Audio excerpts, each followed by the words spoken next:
to the teachings and to the beliefs of religion, whether they are Christians, Muslim, or indeed any other religion. What we are seeing in Kilifi, in Shakahola, is akin, no difference between Mr. Mackenzie, who pretends and postures as a pastor when in fact he is a terrible criminal. Terrorists use religion to advance their heinous acts. People like Mr. Mackenzie are using religion to do exactly the same thing. I want to say that the government of Kenya, and I have instructed the agencies responsible to take up the matter and to get to the root cause and to the bottom of the activities of religious or people who want to use religion to advance weird, unacceptable ideology in the Republic of Kenya that is causing unnecessary loss of life.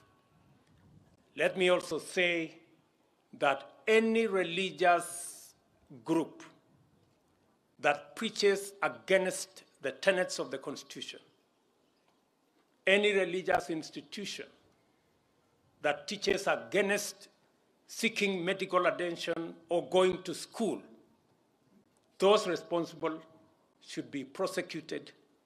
Those institutions and those religious institutions should be closed down because they are working against the collective interest of the people of Kenya.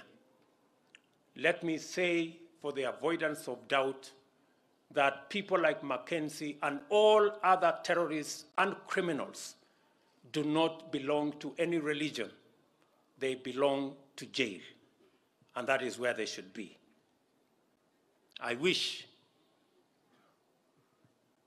you, the graduates who are standing before me and before us, the best as you discharge your responsibility of looking after the criminal justice system at the prisons level. And I am confident that the training that you have received, the many tenets that have been inculcated into you, are going to enable you to deliver with distinction on your mandate. I wish you the very best as you undertake this momentous assignment. Congratulations, God bless you, and God bless our great country, Kenya. Asanteni sana.